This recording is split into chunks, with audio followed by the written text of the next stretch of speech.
As you've heard, I'm Paul Diamond. I'm Curator Māori at the Alexander Turnbull Library and a broadcaster with Radio New Zealand.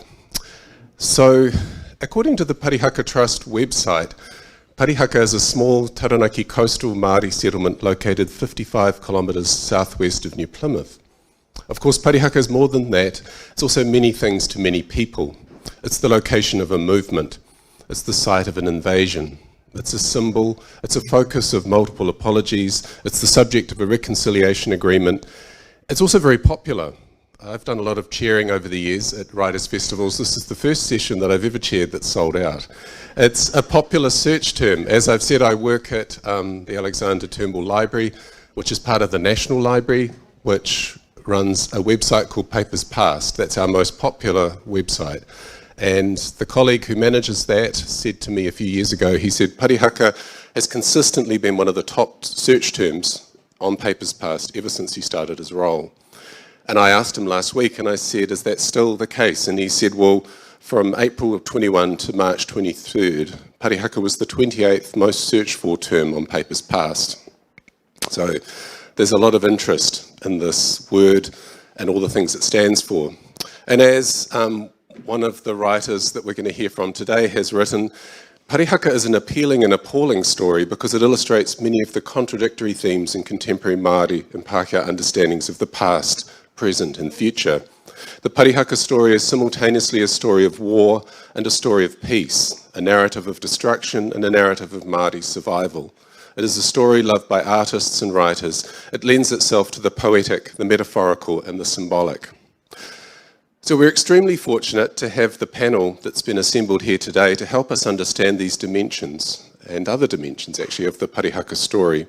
So I'm going to introduce them all, see if you can figure out the system that I've used to arrange the order, and this is the order they're going to be speaking in. So they are going to, I'll introduce them all now and then they're just going to follow each other. They're going to read for about 5-10 minutes. I'll facilitate a bit of a discussion and then we will make sure we leave time for questions at the end. So, first off, the Honourable Mahara Okeroa was born in Waitara in Taranaki and has strong tribal links to Te Atiawa and Ngāti Maniapoto in the north, Taranaki in the west, Ngāti Ronui and Ngārauru in the south. And his formative years were spent at Parihaka, where the teachings of Te Whiti and Tohu had a direct influence on his attitudinal development.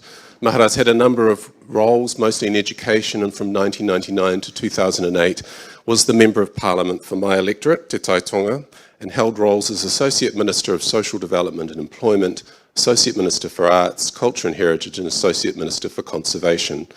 Mahara has also been previously a chairman of the Port Nicholson Block Settlement Trust and the Pipitea Marae Charitable Trust. He was a negotiator for the Taranaki claim and became, and he's currently a consultant between Crown agencies and the treaty partner. He's been a trustee for the Wellington 10th since 2014. But Mahara also represented Taranaki UN Kawe Tūtaki, the group who negotiated Te Kawenata o Rongo, the deed of reconciliation between Parihaka and the Parihaka Papakainga Trust and the Crown, signed in 2017.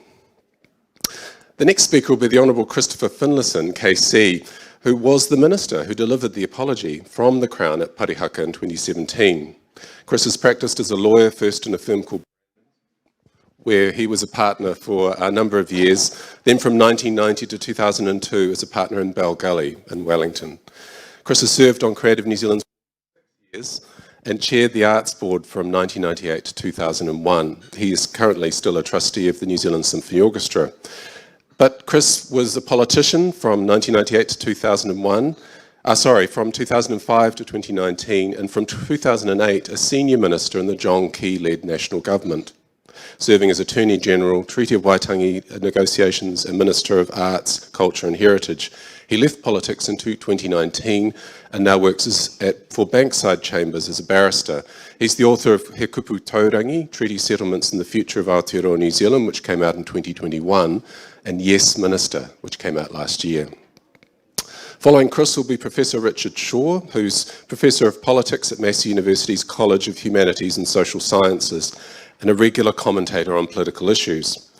Richard teaches comparative and New Zealand politics with a particular focus on elections and electoral systems. His research interests are in the structure and functioning of policy advisory systems in Westminster nations, and particularly the roles and influence of political advisors in Cabinet Minister's office.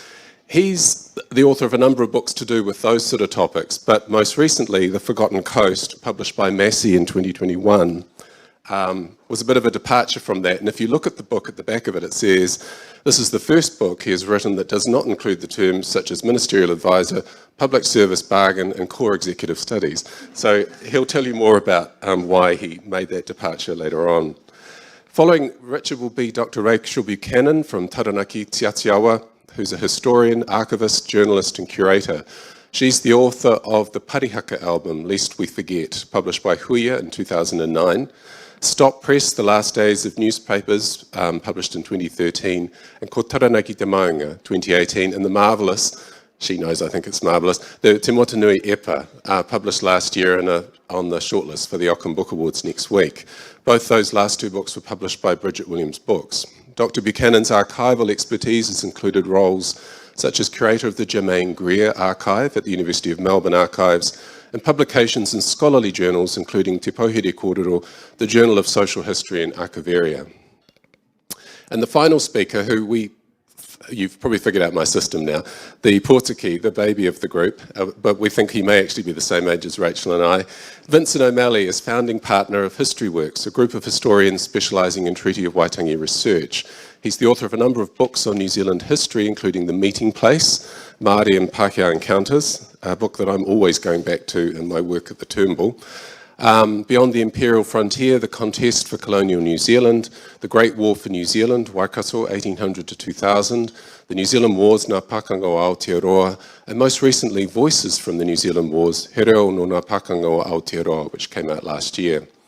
With Professor Joanna Kidman, he's co-principal investigator on the Marsden Fund project, He Taonga Te Wariwari, with a question mark, Remembering and Forgetting Difficult Histories in Aotearoa, New Zealand, a 3-year study into how the 19th century New Zealand wars have helped shape memory, identity, and history.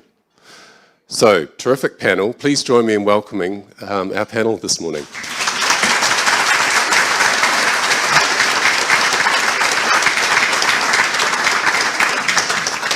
Atua Mahara, kaya koe te wā. Kia ora.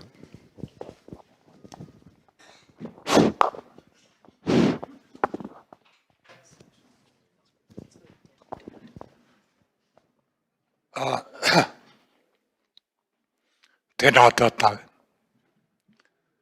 Tēnā tātou katoa e o mai nei, kei roto i tēnei pauare he ringa tangata.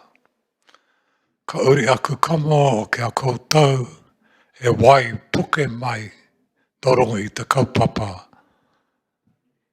o tōku nei marae matua a Parihaka.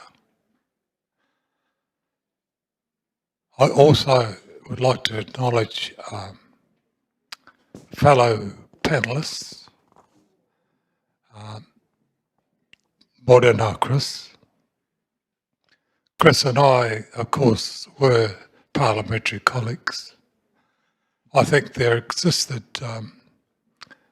a friendship with respect to culture and heritage, and had that, I think, a very good cross-party discussion around a number of key issues, and maintained that relationship through often difficult issues around the Taranaki iwi claim. And I think, Chris, without being melodramatic about it, we survived the experience.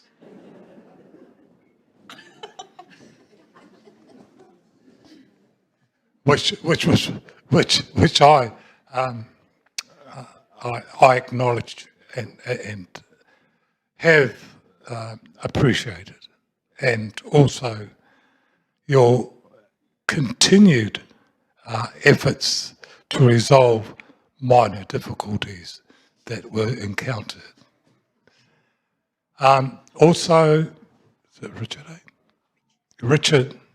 Professor Richard Shaw, who does share an affinity with Taranaki, especially in respect to his whakapapa. And he has a challenge, like we all do this morning, around, it's not a challenge to the extent that it's negative, it's a challenge to the extent that it's positive, that he is a descendant of the pāhuatanga of Parihaka through his great-grandfather, who was there as part of the colonial constabulary. And on my left, of course, is Dr. Rachel Buchanan, and of definitely taking her whakapapa to Taranaki, iwi. And we have formed a very close collegial relationship over the previous 5 or 6 years. On my right, I had the pleasure for the first time of meeting physically Vincent and being an eminent historian. So, kia ora mai tata. I also did read something about what the possible arrangements around who was going to speak first, and then was made aware that one of the perhaps underlying questions is, what does Parihaka mean to us or to me? I will try and traverse what for me personally is a very difficult pathway, because I am, amongst other people, the second generation out from the sacking and plunder of Parihaka, which means that I have a proximity that doesn't allow me the privilege of being detached. And on that basis, I need to share the Parihaka Taranaki iwi view. And to do that, I like to quote the Waitangi Tribunal statement, quote, Parihaka provides a damning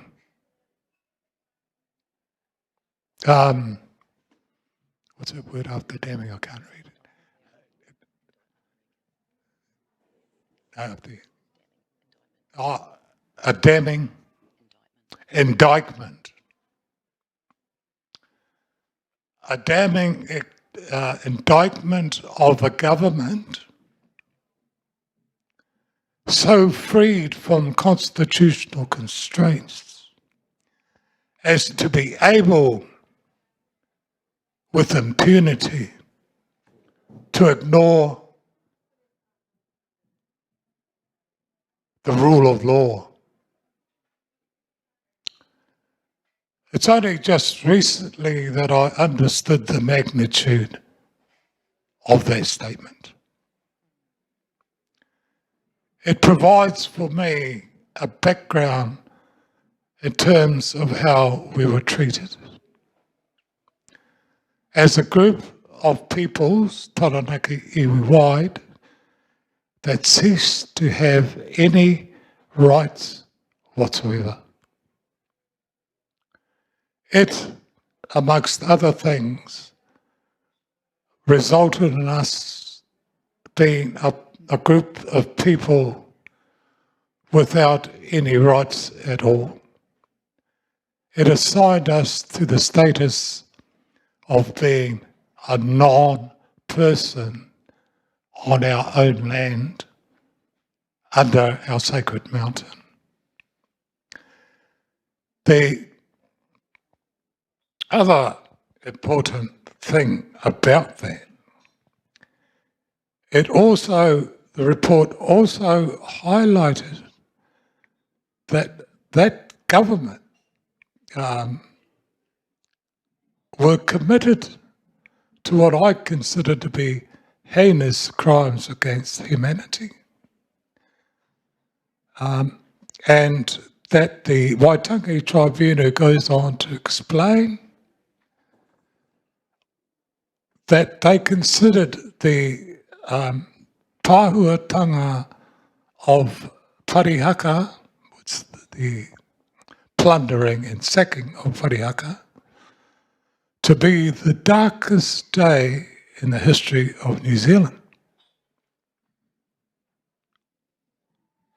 I beg to differ on the basis that I say from 1860 constituted for us dark days as well. So what I'm saying here, there are shades of darkness. And those days of darkness had its origin, I think, from 1860, because 1860 is a year that is significant in that it heralded a deliberate and systematic campaign in the subjugation of people. Taranaki iwi have suffered what we could call an extremely difficult period in their existence. 1863 records another of many infamous political acts, and it's called the Settlements Act, in which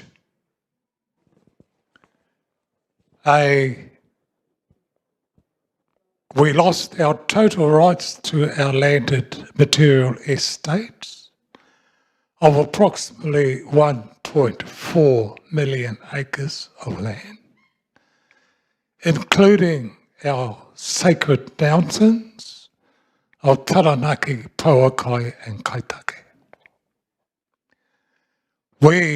That constitute our divine relationship to the tūpuna in life and death. It also resulted in Taranaki iwi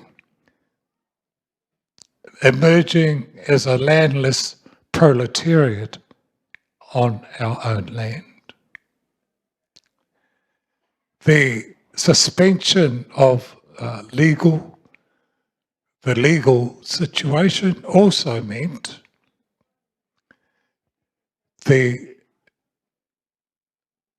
our status, as I said before, as being a non-person. The struggles in Taranaki were unprecedented in terms of its effects for our people. Totally unprecedented that it did not happen anywhere else to the same extent in Aotearoa.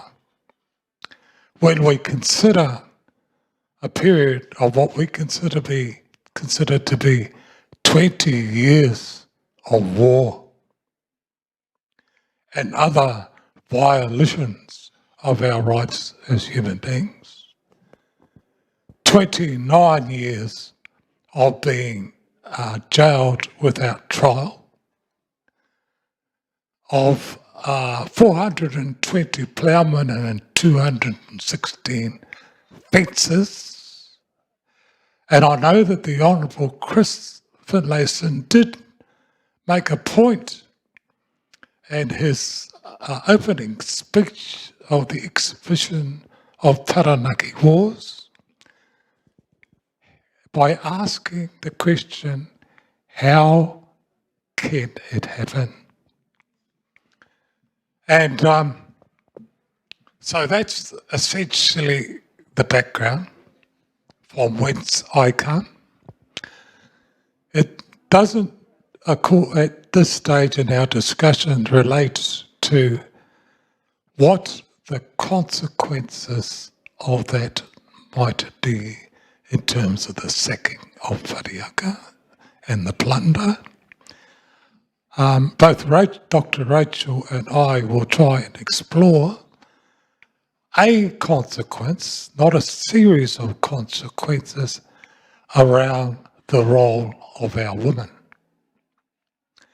Because one thing that happened by jailing our people from 1868 or 69 until 29 years later was that our communities faced an existence whereby most of the men were elsewhere,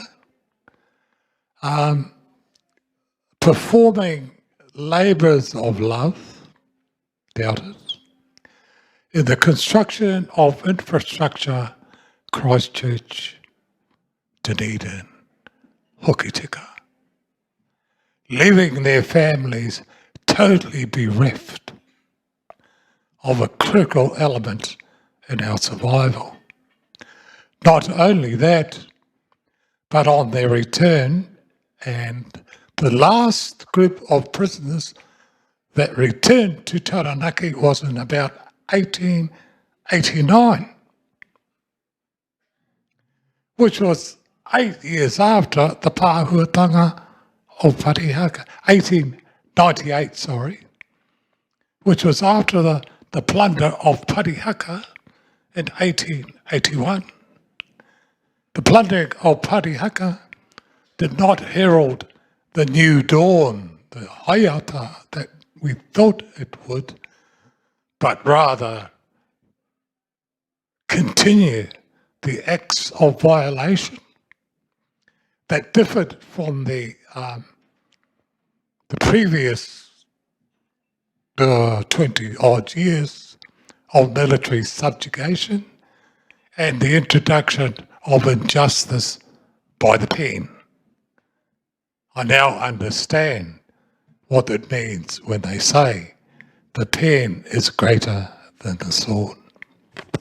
So people, it is a task to sit here, but also a privilege, because we refer to the days of darkness in Māori by saying ngā rā pauri, ngā rā tukupu pauri kerekere, ka taka te pō.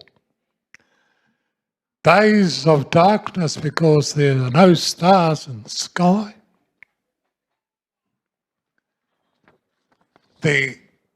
No stars in the sky, and the taka te pō means we now dwell in darkness.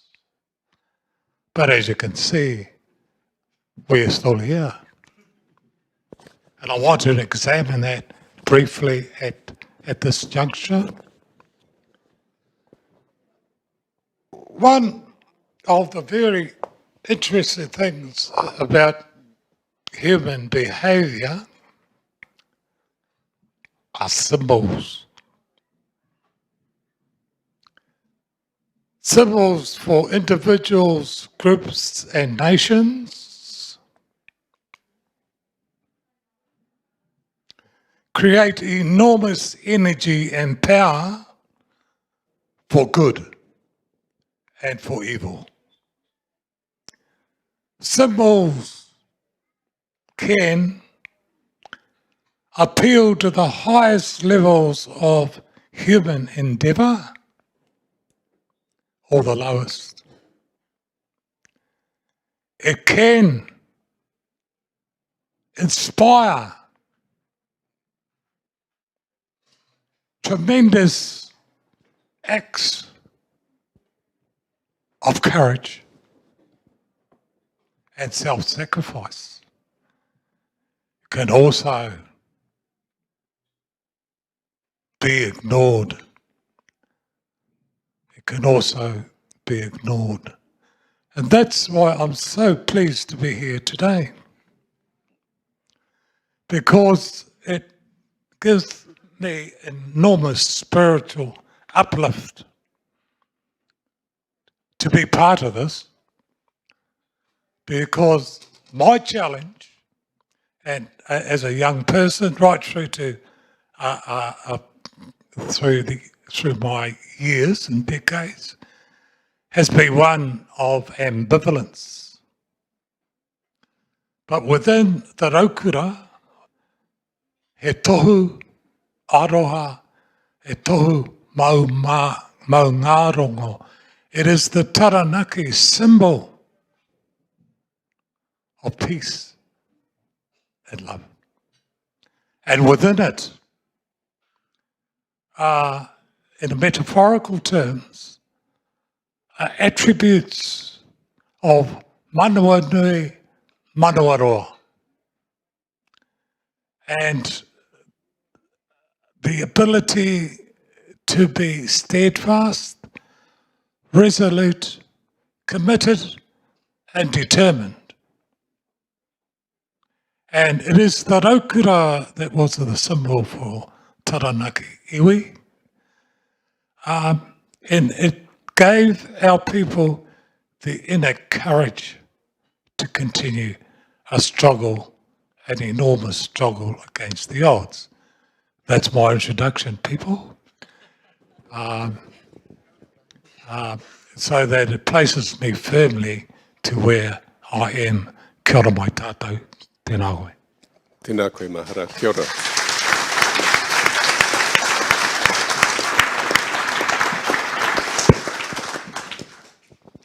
Well, I don't know why I am second, because I think I look the youngest on the panel. But can I begin by acknowledging Mahara? We're old friends. My first introduction to him was early in 2006 when I was an opposition MP and we were debating the Protected Objects Amendment Bill. And one night I was speaking and I was talking about the importance of getting the Motunui panels back to New Zealand and spoke about a case that went all the way to the House of Lords, Tim Clark Whenua, Attorney General for New Zealand, and Ortiz.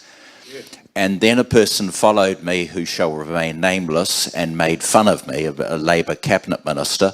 And Mahara wandered up to me and said, oh, can we talk about the panels at some stage? And I said, oh, if you like to, but your colleague thinks that I'm a bit of a tosser talking about all those things. And he said, don't worry about him, he's a wanker. And it was there that I learned that fundamental truth of politics, that your adversaries, Mallard accepted, are on the other side of the house, your enemies are behind you. But this morning I don't want to talk about Paula Bennett and Simon Bridges. I want to talk about the extraordinary experience I had and the real privilege it was to be the Minister for Treaty of Waitangi negotiations. In 2006, or 2007, we had the Ngāti Mutunga Claims Settlement Bill in the House, and I was clamouring up a ladder in the opposition lobby looking for some Hansard which dealt with the legislation that suspended habeas corpus. And in those days, the parliamentary assistants were older people. And this old chap came up to me and said, what are you doing? And I said, oh, I'm just looking for this legislation. He said, oh, my grandfather fought at Parihaka, and the experience of being in the English army turned him into a pacifist. It was a truly horrifying experience. And so when I was so lucky to get the warrant to be the Minister for Treaty of Waitangi negotiations, I wanted to do something about Taranaki because, one, it interested me, and two, I thought there were some big issues that needed to be dealt with there. So I don't know whether you were there in 2009, but I went to Maui Pomare Day, and I stood up and said, well, in my time as Treaty Minister, I'd very much like to deal with the remaining settlements in Taranaki, and deal with the maunga and other such matters. And I understand that several of the Office of Treaty Settlement staff who were with me went back and reported to Paul James, who was the director, and is now the Secretary of Internal Affairs. And the reaction of Paul was explosive. He said, "What the hell did he say?" But I was determined that it was going to be me who dealt with those issues in Taranaki, and that I would dictate with whom I would negotiate, and thus it was. So we signed terms of negotiation. I dealt with Ngā Ruahine, Taranaki Tūturu, which is Mahara, one of Mahara's iwi, and also with Tiatiawa. And I always found that very good people to work with, consistent with the comment I made earlier, were former Labour MPs whom I could make treaty negotiators. And one of my favourite people in politics was and remains Paul Swain. And I said to Paul, would he like to do some negotiations for me? And he became the negotiator for Taranaki. And I thought that everything had been sorted, and he came into my office one day and he said, "Oh, well, there remains the question of Parihaka."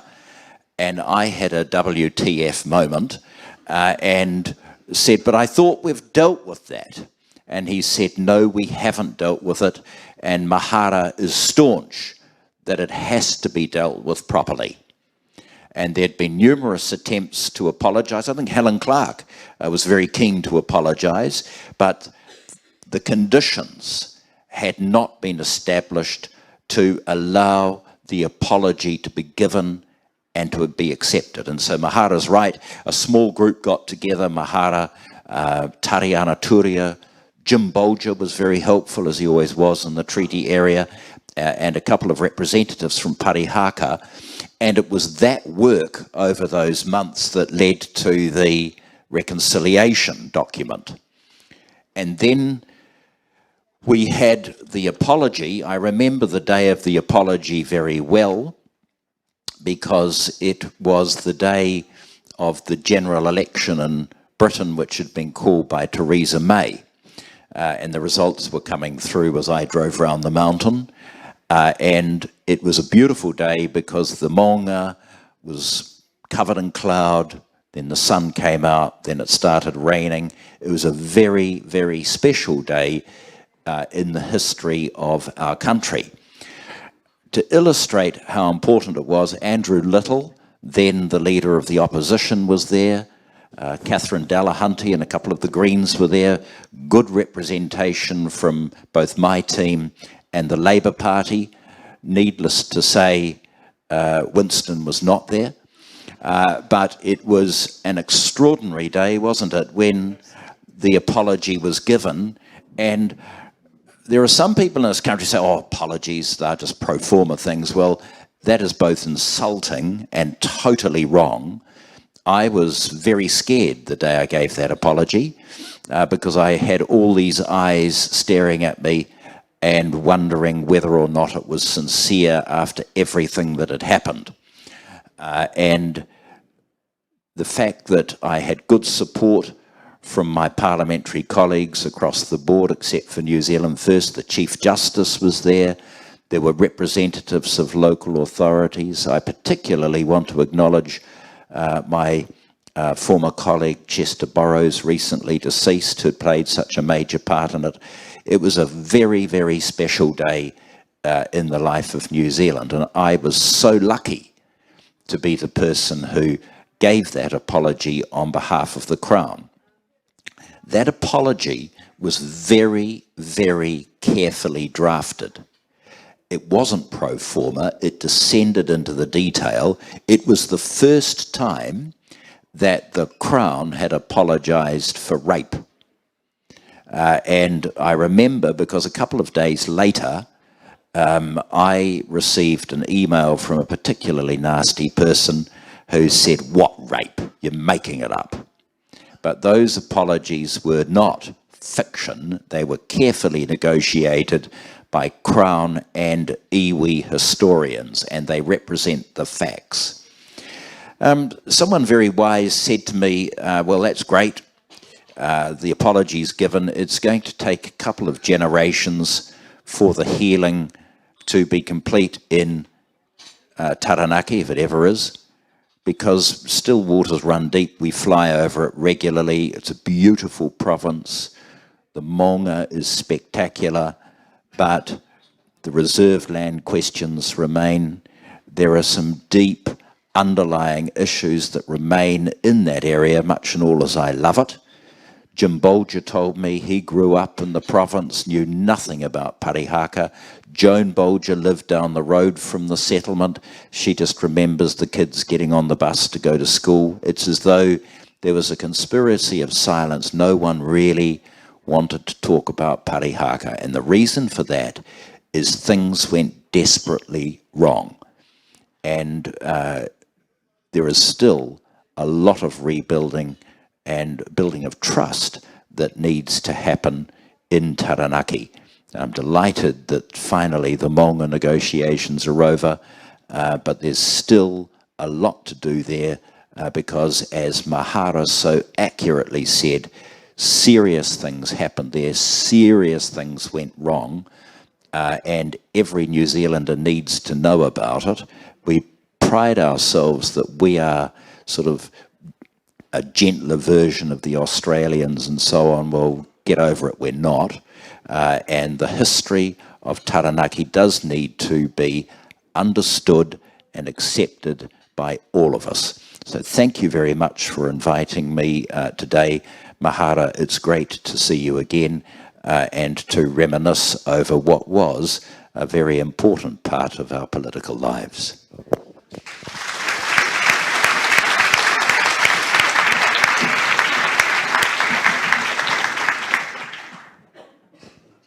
Kia ora tātou.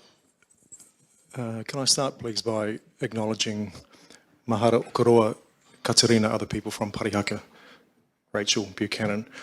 I sit alongside of several people who are the people who have suffered the consequences of actions that my great-grandfather was party to. So it is many things sitting here. Principally, it's a privilege, and I thank you for the opportunity to do this. Rachel Buchanan and I last saw each other 700 years ago when we were singing in The Wizard of Oz. So there, on a small stage in Taranaki, there's a very small chance that we might break out in song and dance. I will do the backing vocals. She was the lead in that particular show. I have no connection with the high politics of Parihaka Crown responses. I acknowledge the activities of those who have stewarded those processes. Mine is a very small story, but it sits in the context of a much bigger story, which Mahara and Chris have outlined. On the morning of the 5th of November 1881, my great-grandfather, a man called Andrew Gilhurley, was standing alongside 1,589 other men about to walk into Parihaka and tear the place down. He was there for the weeks of the despoliation of crops, for the destruction of the whare, for the rape of the women, for the theft of the taonga. He was also there for the following 4 years of the occupation of Parihaka as a member of No. 3 Company under Major Forster Goring's leadership. On April Fool's Day in 1882, 2 dray loads of smoked pork were brought into the kainga from Māori from Opanaki, which is just further south. The Native Minister at the time, John Bryce, you'll be familiar with Bryce and his position on habeas corpus and various other things, white chargers, riding into villages on big horses, declared the activities of what he characterised as strange natives to be deeply offensive to the Crown's position. So my great-grandfather and Major Forster Goring's people were involved in the destruction of more whare raupo. Forster, quite helpfully, having removed the contents of those whare before, more of them were torn down in retaliation for attempts by Māori from Opanaki to bring food into people who were starving. In Parihaka, at least in part because of the activities of people like my great-grandfather, also because of the introduction of pass laws long before such things were implemented by the British in other parts of the British Empire. My great-grandfather left with his members of the armed constabulary. He went to Taitaha Tokorau, then he went south to Te Waiponamu. He was one of the first artillerymen in the standing militia in 1886 when the armed constabulary was disestablished. He was there for a number of years. Buggered up his back, lifting heavy artillery, did something to his eyes. So he's part of the military campaign, and then he comes back to Taranaki as part of the agricultural campaign to complete the dispossession of the people of the land. And in time, he and his wife, Kate Fleming, ran 3 pieces of land, sections 44 and 102 of Block 12 of the Cape Survey District, section 102 of Block 13 of the Cape Survey District, which is on the Uparapa Road. My great-grandfather purchased the first of those in 1895, 414 pounds, 114 acres. And that farm, which is still there, although no longer in my family's ownership, is right on the side of the South Road, and you will call it the South Road or State Highway 45. Please don't call it the Surf Highway, which I think is to diminish what is an invasion road. That road was pushed through from Opanaki in the south and Okata in the north, and my great-grandfather was involved in the construction of that road. There are very many things that I've learned from the woman sitting on my right, and one of those things is that the Great South Road was part of the infrastructure trifecta, the invasion trifecta comprising the Great South Road, the construction of the lighthouse, which was brought up from Mana Island, and the driving through of the telegraph, and my great-grandfather was involved in all of those. But that land, section 44, sits on a road which in the end was built closer to Taranaki Maunga than the original survey plans would have had it. Kelvin Day, who Rachel knows, and who was another wonderful human being, has written and extensively tried to establish why the road was not built where it was supposed to be. It's closer to Taranaki Maunga, and that means that there is more land available for freehold purchase than would otherwise have been the case. The land on the right-hand side, on the seaward side of the road, is available for freehold title purchase. The Maunga side, all of that land is ostensibly put aside for reserves, very few of which find their way into Māori hands, and that's another story. We'll get to that one in about 55 seconds. The point is that the road is closer to the Maunga than it ought to have been, so that farm should never have been available for freehold purchase. But it was because of a surveying error, possibly by a man named Stuart Newell, who was one of the 2 men who arrested Te Whitiaronga mai Tohu Kākehi in Hiroki on the day, who was a surveyor, and after whom the Newell Road is named. And that's the second road on the right. If you head in towards New Plymouth, you have Mid-Parihaka Road, you have the Tipoka Road, you have the Newell Road. There was another road called the Kahui, and it's not my place to speak of Kahui, but there are people in this hall whose place it would be to speak of Kahui. The second farm, which my great-grandmother purchased in 1921, is called Parihaka A. And in the voluminous research with which Te Miringa Hoihaia did, it is the very first piece of land that is named of all of the land that has been dispossessed from the people of Parihaka. That's the first one. It's called Parihaka A. When my great-grandmother purchased that land in 1921, there was an urupa on that land. That urupa is no longer there. My mother remembers being forbidden from playing on it. It was fenced off. It's no longer there. There was an earlier land title for that piece of land, which dates from 1886. There are 57 names of Taranaki Māori on that land title, and the first 2 are Te Whitiaronga mai and Tohu Kākehi. The third piece of land, Chris has obliquely referred to this, is on the Oparapa Road. It's a 200-acre piece of land which my great-grandfather first received leasehold access to in 1902. That land remained in my family for 44 years. None of the land is any longer in my family. It was part of the West Coast Settlement Reserves system, which meant then that my great-grandfather signed a lease for 21 years. From 1898, the lease was in perpetuity. That land remains leasehold land. Essentially, that means it's owned by Māori, but they do not administer it. At the time when my great-grandfather had access to it, an official of the New Zealand government, variously called the public trustee and the native trustee, administered that land on behalf of its Māori owners. The legislation to which he was subject set him two tasks. He had to administer the land in the interest of the Māori owners and also in the interests of settlement. And it will come of no surprise to any of you that the second of those imperatives won out at the expense of the first. The Māori owners of that land could not negotiate rents.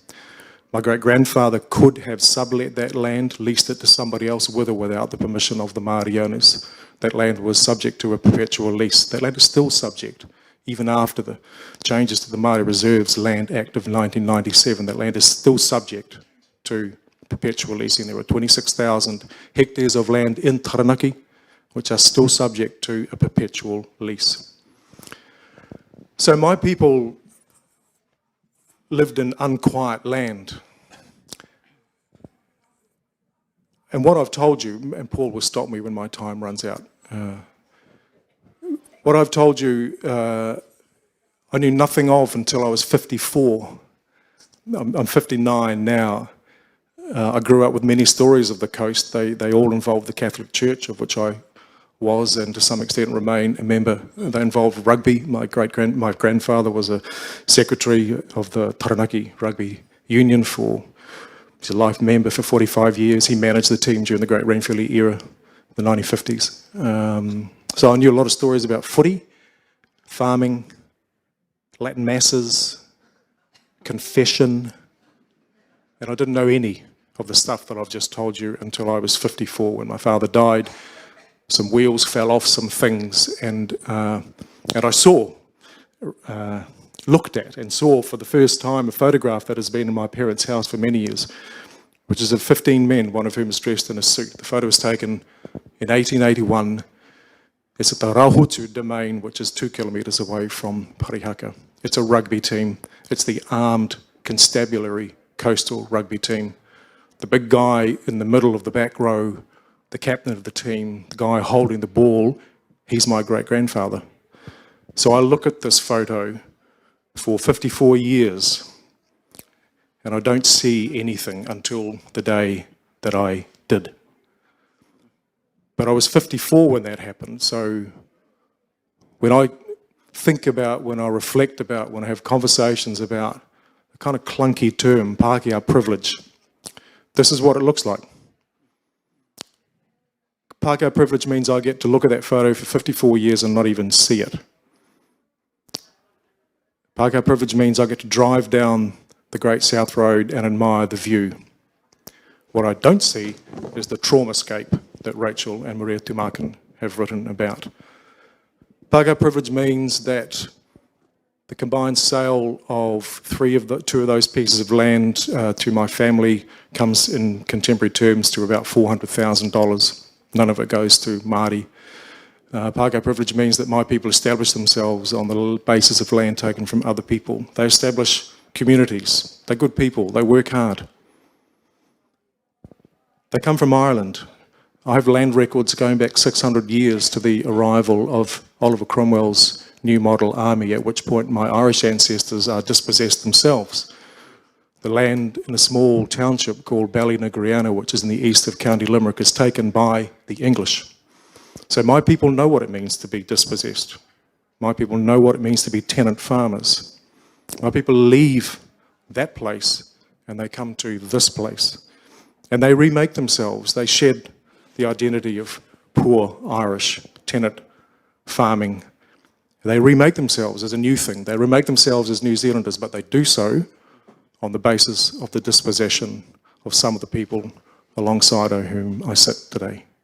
Kia ora.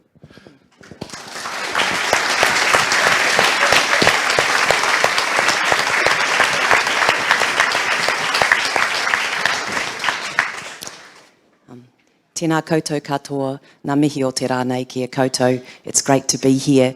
I mihi to Richard for that incredibly courageous kōrero. It's really moving, Richard, to hear you talk with that honesty and rawness, and I applaud you for that. I mihi to Chris Finlayson, the Attorney General, who helped negotiate those treaty settlements in Taranaki, obviously to Mātua, and to Vincent and to Paul. So I just want to say a few things about Mahara, who was raised at Parihaka. In the late 1960s, Mahara and his brother and a small group of people helped rebuild Te Niho o Te Atiawa, one of the marae there. Your mother, I've got to take my glasses off. Your mother, Nahina Okeroa, was one of the legendary Parihaka aunties who helped revive the pā. Your grandmother was a survivor of Te Pāuatanga. She was one of the tatarakihi, the buzzing cicadas who greeted the invading troops. In 1961, on the 80th anniversary of Te Pāuatanga, your kuia was one of 5 women who performed poi and waiata there amongst the ruins in what was once New Zealand's most modern town. As Moses Wharepodi and Tim Tonganui remarked on that day, in their words of thanks to your kuia and the others, quote, "The remembering of the sacred poi words in itself was a feat of merit. They said if men had been entrusted with the task, they would have forgotten them long ago. Your grandmother, Mahara, was the recorder of all the haka and poi for Te Witi. These taonga were recorded in her mind and in her body, as she could neither read nor write. A true wahine toa, like so many of her generation, your kuia ensured that these valuable records were preserved, even though they spoke of such painful events, including the rape of women at Parihaka during Te Pāuatanga. I thank her for being such a diligent record keeper and acknowledge her as a person of excellence. And if it wasn't for her, that waiata poi wouldn't have been performed on the day of the apology that so moved Chris Finlayson and many others. As has been discussed, Mātua was also a key figure in achieving a separate settlement for Parihaka outside of the Taranaki iwi settlement. And in the past few years, you've been a driving force behind achieving a ban on collecting mātaitai from the reefs and shores of the Taranaki iwi coastline. I know you'll hate me saying this, but I don't care. Working with you on Ko Taranaki Te Maunga, the small BWB text which contains some of the above kōrero about your grandmother, and more recently on Te Motunui Epa, has been one of the most satisfying experiences of my life. Although you are an orator, a negotiator and a politician, and I'm a writer, our shared whakapapa and our shared commitment to working towards justice for our tūpuna, ourselves and our descendants has provided the foundations for a tremendous creative partnership. When I'm asked to recall what Parihaka means to me, I think of our relationship and all I have learned from you. While the loss and sorrow is there, the grief at the ongoing distress suffered by Taranaki iwi that Richard's alluded to with perpetual leases and more, I also recall the sustenance I have received as an uri of Taranaki and a descendant of people connected with Parihaka in various ways. This is the human dimension of Parihaka, the sustaining legacy of the place, the community and the event. Now I just want to jump back to the present and the room we're sitting in here together. I acknowledge Ngāti Kahungunu and Rangitane as the mana whenua of the land on which we meet here at Kiwi Hall. Thank you so much for your manaakitanga earlier this morning at Greytown School. We were treated to an amazing history lesson from Paura, and I really enjoyed learning particularly about Papawai and its role as a place where the kotahitanga, the Māori Parliament, met in 1897 and 1898. Back then, 3,000 people lived at Papawai, and New Zealand History website tells me that the Kāinga, and I learnt this morning as well, was known as the Māori capital of New Zealand. It is heartbreaking to read about the loss of Lake Wairarapa in 1896 and the subsequent drainage of swamps to create farmland, of course. This action damaged the network of streams and creeks around the lake and destroyed the places where eels and other fish bred, and so a vital food source was gone. When I learned about all that as I was preparing for today, that raupatu, I was reminded of the wrenching testimony Uri of Taranaki gave to the Waitangi Tribunal hearings in the early 1990s. I read through all the archival evidence generated by that inquiry when I was researching my PhD on history making about Parihaka.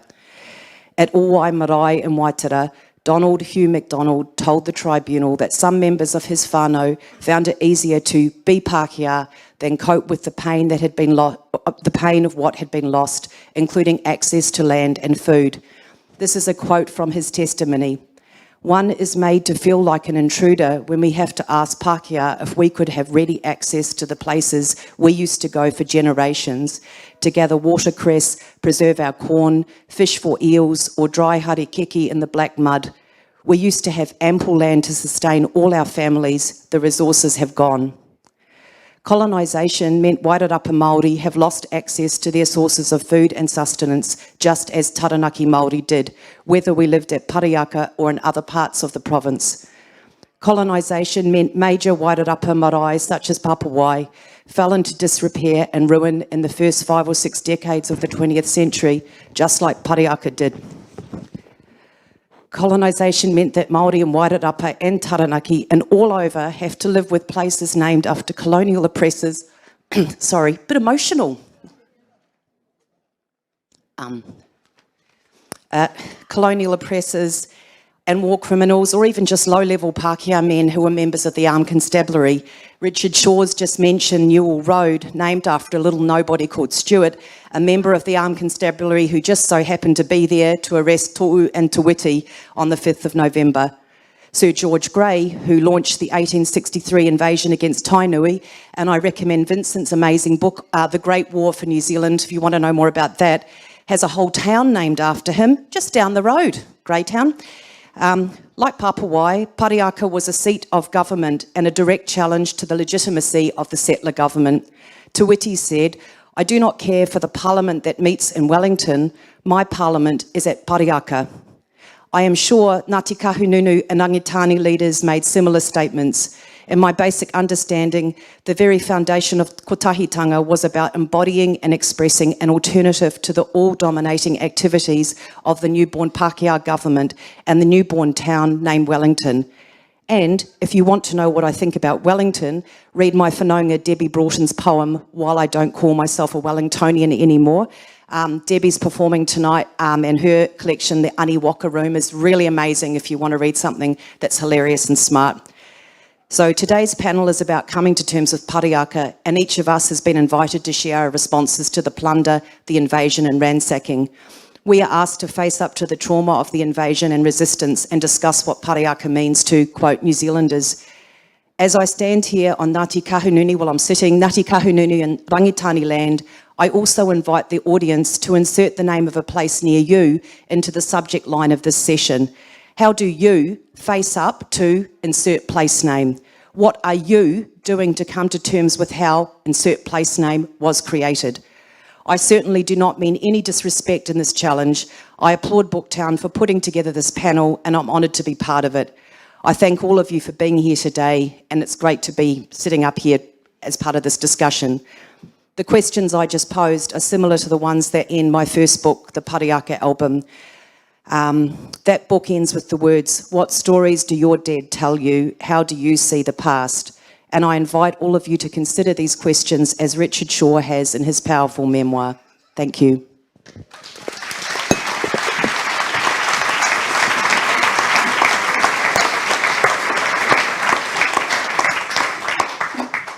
Tēnā koutou katoa.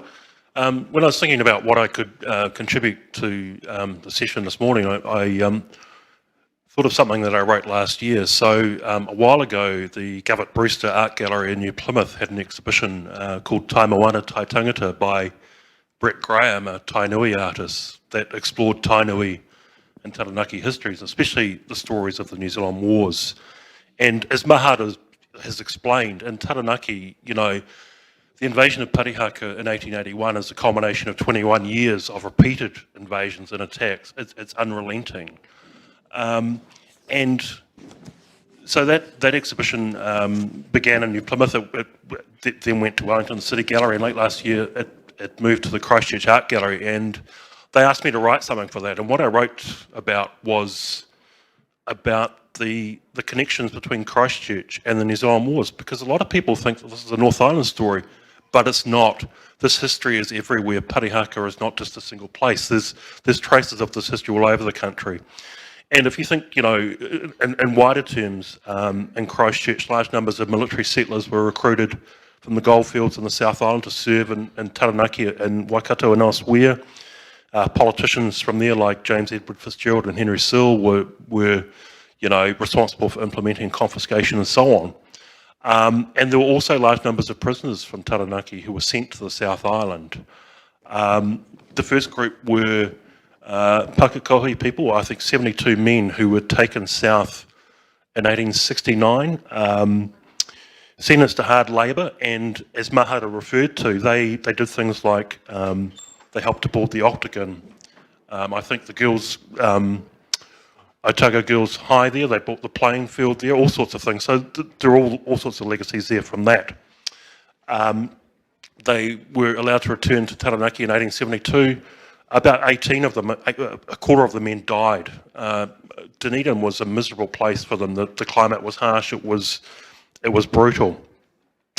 So jump forward to 1879, and then you have the people of Parihaka begin ploughing up lands that the Crown has decided to survey and confiscate.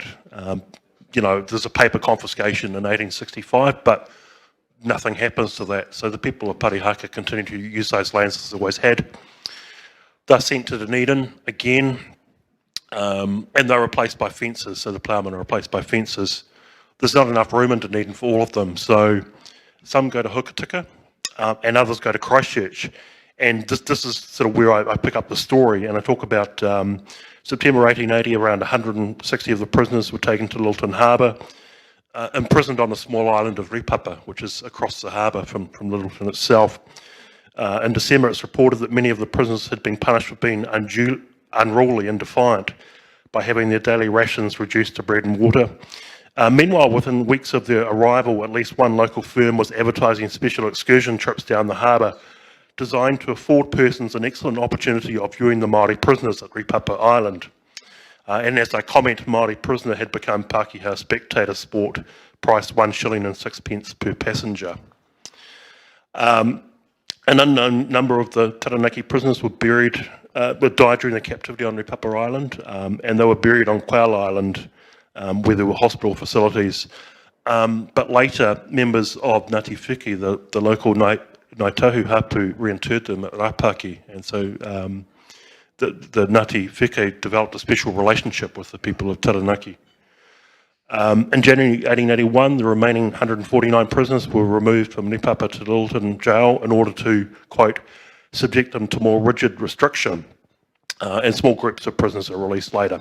And then, of course, there's the invasion of Parihaka, November 1881, and one brief thing I'll mention about that is that Bryce was desperate to avoid any journalists being there, but two men managed to sneak into the pa. One of them, his name was Samuel Crombie Brown, and he was quite a complex figure, but one of the things he said about this afterwards, he wrote a quite an indignant news report about it, and he said, quote, "The whole spectacle was saddening in the extreme. It was an industrious, law-abiding, moral and hospitable community, calmly awaiting the approach of the men sent to rob them of everything dear to them." And so, of course, Te Whiti and Tohu and others are taken away, imprisoned without trial. The government tries to work out what to do with them. Eventually, Te Whiti and Tohu are accused of wickedly, maliciously and seditiously contriving and intending to disturb the peace. And it's decided to send them south to Christchurch. They arrive at Lytton Harbour in April 1882. There's a huge crowd of spectators there, and they're transferred to Addington Jail and held in the women's section there. And it was planned to put them on trial in Christchurch. That's jettisoned. Instead, the pair were held under what Hazel Riseborough described as a form of honourable restraint. Well, Rachel said that it was a gentlemanly kind of house arrest. So there was an Australian-born Irishman who'd served in some of the most brutal campaigns in Taranaki, had picked up some Te Reo Māori during his time in the north, and he was appointed as interpreter and personal jailer to Te Whiti and Tohu, though he never actually told them that he'd fought against their people in Taranaki. He kind of kept that hidden from them. John P. Ward subsequently wrote Wanderings with the Māori Prophets, a colourful if unreliable narrative of the 11 months he spent accompanying the two men before they were finally permitted to return home to Taranaki in March 1883.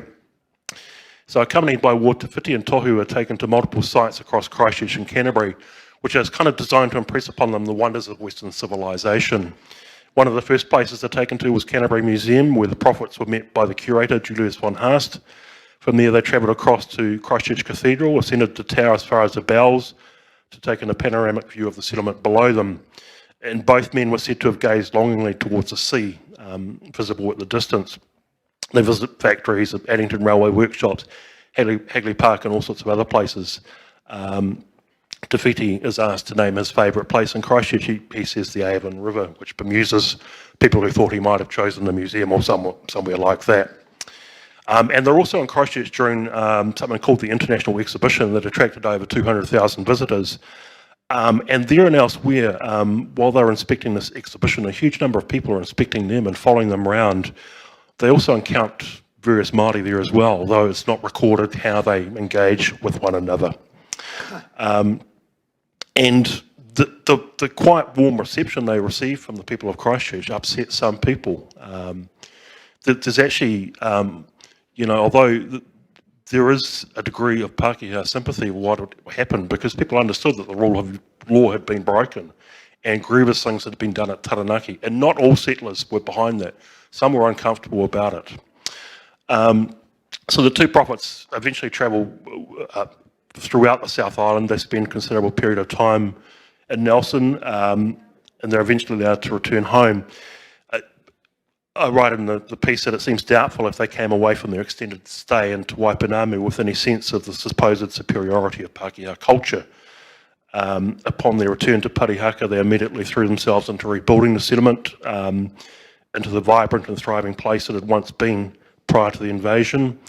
And actually, Te Whiti and Tohu never rejected Western technology or ideas. Parihaka went on to become one of the first settlements in New Zealand to actually have electricity. And so their stay in Christchurch and the South Island hadn't really fundamentally altered their outlooks. But it is a reminder of those southern connections with the story of the New Zealand Wars, and especially in Taranaki. And today those connections are commemorated each 5th of November. There's a remembrance service held at the church at Rapaki by Ngāti Wheke, so they commemorate that history as well. And in March 2000, a 300-strong hikoi from Taranaki travelled south to the settlement, and there's a monument there that you can visit that acknowledges those held on Ripapa Island across the harbour. And one of the points about this, I grew up in Christchurch. I didn't know anything about those Christchurch connections with the Parihaka story. In fact, I didn't know the Parihaka story full stop, because I didn't learn it at school.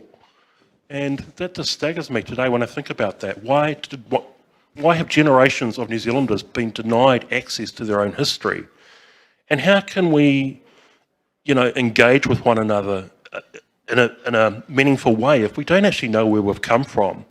So the fact that from this year all school children will hopefully learn some of this history, I think is going to be hugely transformative in the future, and we will have historically literate, aware, engaged young people who have a sense of where they've come from and acknowledge the dark aspects of a history, and not just cherry picking up the bits that they would prefer to remember. So this history is dark, it's uncomfortable, it's brutal, but we need to remember it, we need to acknowledge it, because it is part of who we are as a people, as a nation. So I'll leave it there. Kia ora.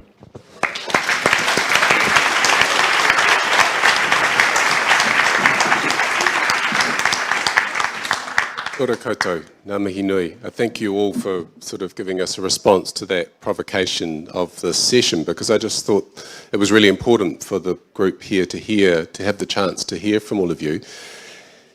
Chris, perhaps just to pick up on something you said, you said it's like as if there was a conspiracy of silence, what Vincent's just alluded to. In your book about treaty settlements, when you talk about this apology, you quote a woman called Cheryl Lightfoot, who had sort of placed our apologies as part of our treaty settlements in an international context, but you said it's time will tell whether New Zealand's apologies will over time represent a credible commitment to do things differently. I know you're not a politician anymore, you've gone back to being a citizen of Kandala, but who we hear on the radio from time to time. But what's your take now that you're back to being a citizen, of how things are going since that apology? Is the gap between the Crown, the acts of the Crown and iwi being lessened? Well, generally speaking, I think it's fair to say that the enemy of Māori was and remains central government. And when I stand up or used to stand up. I always remember Ruatahuna with Tūhui standing up and saying, quoting Ronald Reagan to them, "What's the greatest and most terrifying sentence in the English language? I'm from the government and I'm here to help." And they all nodded, so they don't know they're Reaganites. But the reality of the matter is this: notwithstanding the commitments and the apologies by the political class, the administrative state still doesn't get it. And there are people out there probably think I'm over-egging it, but you turn up to meetings, you've learned to karakia, your kai's quite good, you can stumble through a mihi, but you don't buy into the consequences of these settlements, and it's to the eternal shame of the administrative state that this continues. Now, I'm not a wild-eyed radical, I'm a liberal conservative who committed the Crown to about 7,000 commitments in my time as minister, the most of all of them. And if we don't get it right, Paul, we will be repeating this exercise, but with a great deal of bitterness. So for those of you who think that the New Jerusalem arrives when the treaty settlement is signed, you're wrong. There is a huge amount of work to be done and has to continue to be done. And in private life, I find so many iwi come to me and they say things were promised and they haven't happened.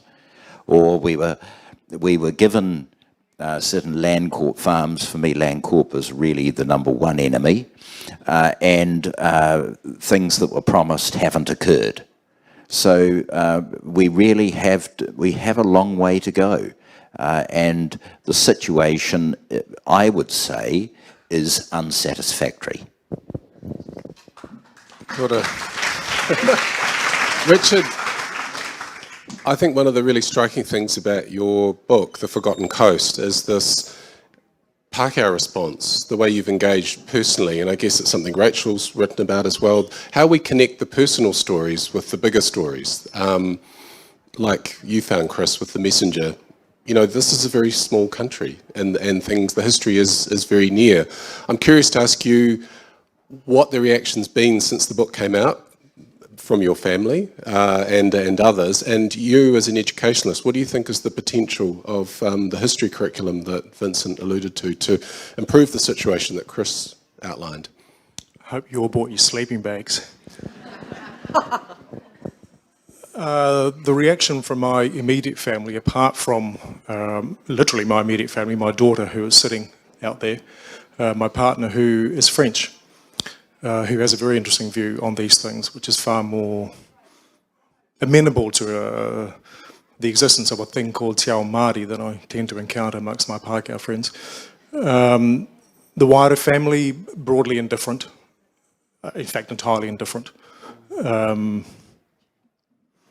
One of the reasons why the indifference, I think, is because, and again, this is something that I learned from Rachel, and I'm a case study, N equals 1, so I wouldn't generalise except that I would do, even though it's methodologically dicey, as James Decker would know. There is a reason why we forget these things, or we choose not to know these things. I mean, I'm just paraphrasing Rachel, she does it better herself. Forgetting is an active process. It is something that you have to do. It isn't something that happens to you. It's a practice, and you need to keep on doing it again and again and again. Forgetting is often something that we associate with loss and pain. Mahara will speak to that much more eloquently than I ever could. In my case, and I think in the case of a number of other non-Māori, and I'm mindful of the binary that I immediately set up if I talk about Māori and non-Māori or Māori and Pākehā, by people who haven't had their land taken from them through due parliamentary process, there is a really good reason why we forget these things, because it's too fucking hard otherwise. It's just a lot easier to pretend that shit didn't happen and that we are somehow better than the Australians because we didn't slaughter 75,000 Indigenous people. We gain certain things. I gain the capacity to drive down a road and see landscape. I gain the capacity to be a part of the creation story of New Zealand. I come from farming people. They are, as we all know, it is an incontrovertible fact, well known, that they are the backbone of the nation, even though they are no longer, and will certainly not be in 50 or 125 years' time. But it's a very powerful emotional narrative that we spin. So I get to tell that story on the basis of 3 pieces of land. So there is much to be gained by the selective amnesia, but it requires effort, and I think that is part of the reason why some of the responses to the book and to an earlier piece, a small piece, which was published in The Conversation a month before the book came out, was, and nothing like what others on the stage have coped with clearly, but was virulent, and came with pictures, and came with words which I wouldn't wish to pronounce in public. Except I do in, this is a naked pitch, Paul, in another book which MUP will publish, I hope, by the end of the year, which is a book about the responses to that first book. Because in addition to the, quite a lot, of non-Māori who came at me in person or in digital forms with rhetorical violence, there were many, many, many non-Pākehā who said, could we talk about this? Can you help? Can we just have a conversation? Can I pick up the phone? Can I just talk about this sense of misgiving that I have? I don't come from your circumstances, but I'm conscious that I live or stand or work or love and die on land which is unquiet and about which I don't know enough. I haven't read enough Vincent O'Malley. I haven't read enough Rachel Buchanan. So this book is called The Conversations with the Unsettled, because there are many unsettled people. I would imagine that many of you are unsettled. That's why you're here, right? There are better things you could be doing at this time of the day. But you've chosen to be here. You've driven from the Kapiti Coast. You've come from elsewhere. You've come from Palmerston North. And you're here for your own reasons. I have no sense of what they are. It was not for me to presume. Except I do think that some of you are here because you are at some level unsettled. And we haven't yet got to the level where we can have those conversations easily or comfortably. We often take recourse in the language of guilt, which I think is profoundly unhelpful. I speak as an absolute authority on guilt as a member of the Catholic Church. So you can't tell me anything about guilt that I haven't experienced at a visceral level many times, but I think there is a conversation to be had about responsibility. That is a much more constructive conversation, and my sense, Paul, to finally answer your question, is that that is where the majority of the responses to me have been. They've been in that particular emotional, rhetorical, spiritual place. People want to talk about responsibility. Kia ora. Rachel,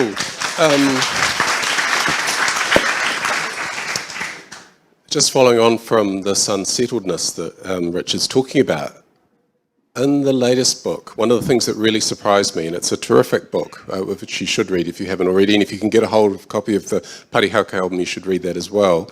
But this idea of shame, and you talk about all these different types of shame, big shame, little shame, you know, iwi shame, hapu shame, government shame, public shame, but this idea of doing something with it and turning it around. Do you want to talk about that? It seems to be bound up with this, how you can end up with these constructed, major, deliberate silences when there's no shortage of material. I mean, it's a bit, I'm getting a bit weary of people saying, oh, I didn't know about this. There's so much material about Parihaka. It's been like a production line. That's why it's number 28 in Papers Past. There's so much material, so much interest, and yet there's this narrative, I never knew about this, and that is wearing a bit thin. Do you think shame plays a factor in that, Rachel?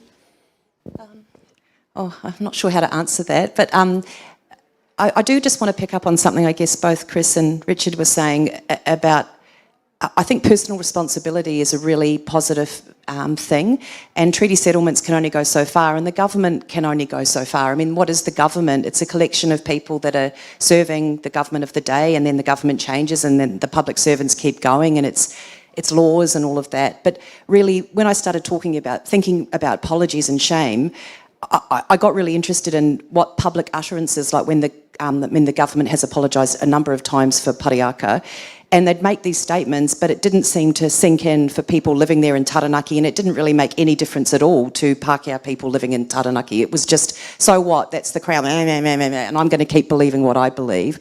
So that's why in my talk today, I think the way is to just, for everyone to think about where they live and how they got there, and what the mechanisms were that made a place like Featherston possible, or made a place like Wellington possible. And maybe you can hear in my accent, I live in Australia, and I know that Australia is like, constantly cited as the bad example of colonisation. New Zealand was so-called good. But a good thing that does happen in Australia is that it's normalised everywhere for Australians of any background to acknowledge mana whenua when they meet. And it's really become, and it's a very positive thing, I think, because it just stops, puts a little spoke in the wheels. And as someone who's an uri of Te Aropa, which is where central Wellington is now, Te Papa, it would be really awesome if that happened in places around that part of Wellington. That alone would be a great thing to reduce shame on all sides and to acknowledge the foundations of the capital city. So, That's right, names. Names are really powerful. And I just want to pick up on something, Mahara, that Rachel wrote in Ko Taranaki Te Maunga. He, Mahara, told me once that he had another name, and Mahara, which means to remember, was a substitute for this, but maybe the substitute is something more, an echo of an earlier request. Mahara, remember, know. Do you want to talk about that? I can't remember.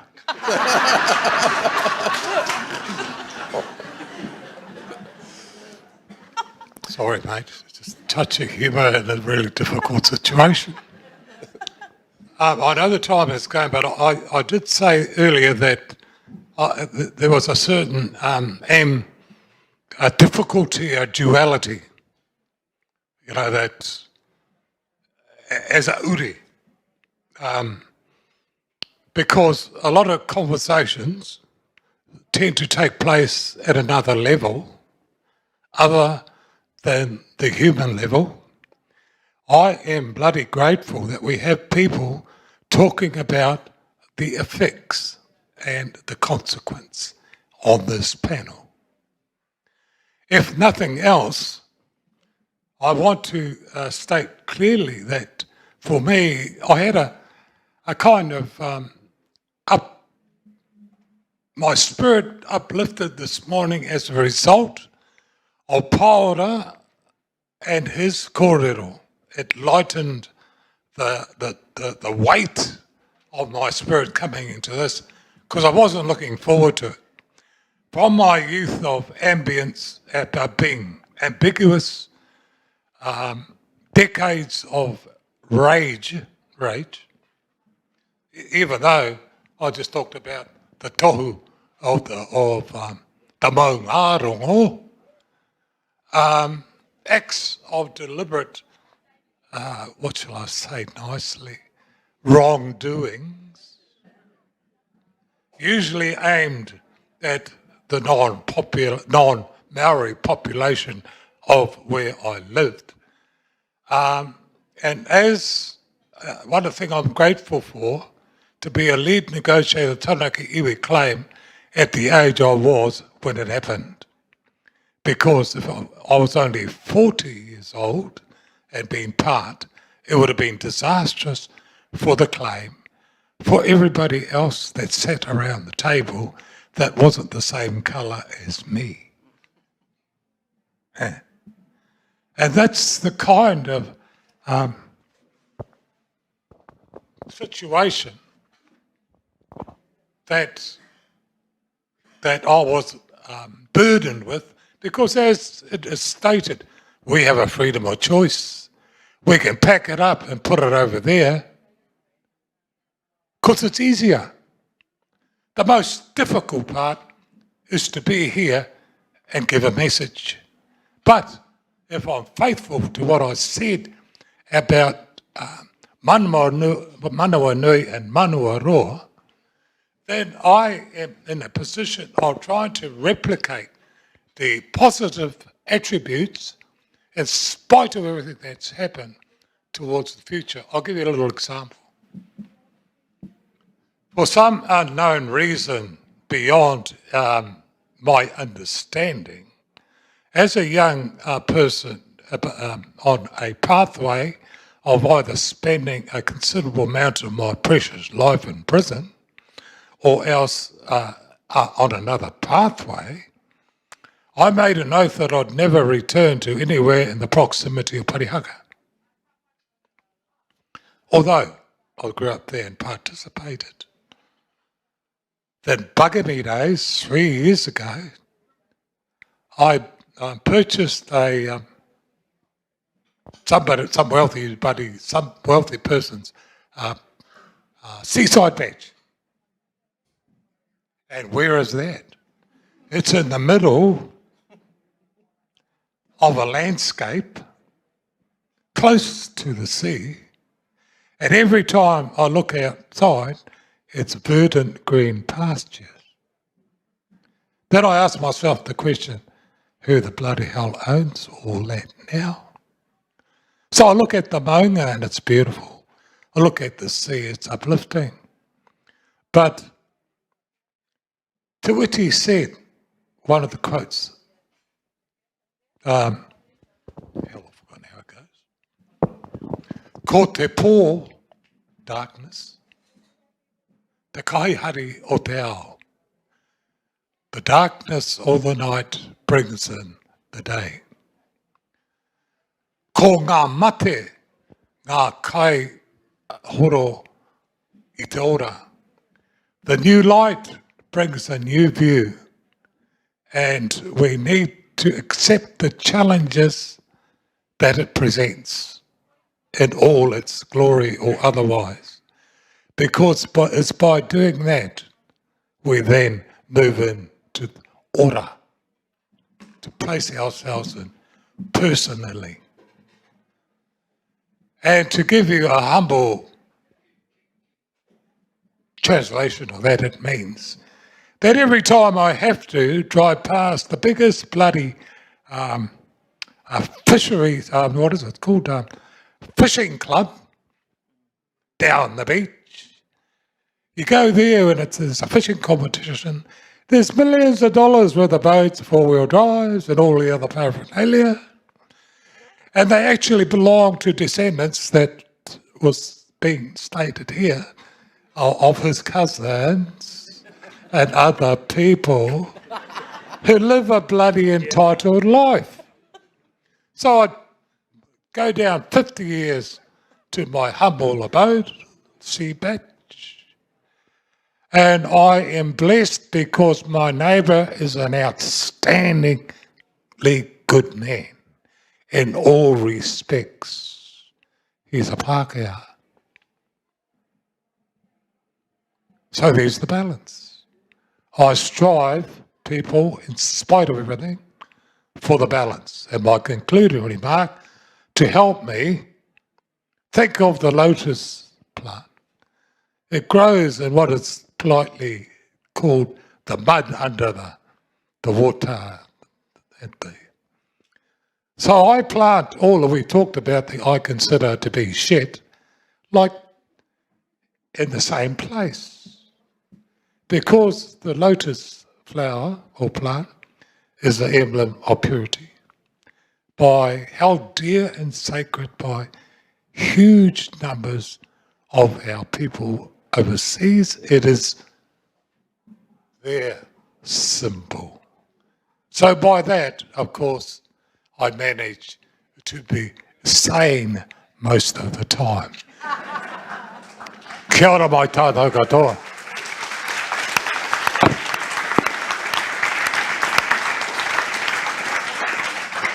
Tēnā koe, Mahara, tēnā koutou katoa. So great to hear those responses to that provocation from Rachel. What stories do your dead tell you? How do you see the past? And then her other provocation, will people step up now and take the time to learn, know and feel the history of the places they call home? So we need to acknowledge, as the panel have done, all of you as well, for taking the time out of your days to be here. And I guess I've been thinking as I've been preparing for this session about Te Miringa, who's been mentioned, your kuia Louis Okeroa, Mahara, Matarena, Marjorie Raukupa, Nāhina, your mum, and Te Rū Kōriri Wharihoka, Parihaka Kaumātua, who worked with Hazel Riseborough, whose book, The Days of Darkness, is another great book to read if you're interested in the stories that have been talked about today. And just to close us off today, there's a whakatauki that was gifted by the Matsuarana, Te Maru Ahiahi Kei Mua, Te Maru Awatea, He Paki A rohi, rohi kei mua. After the shades of darkness comes the dusk of dawn, whilst before lies the shimmering glory of a fair day. Kia ora, everyone. Please join me in thanking the panel for their time today. Kia ora.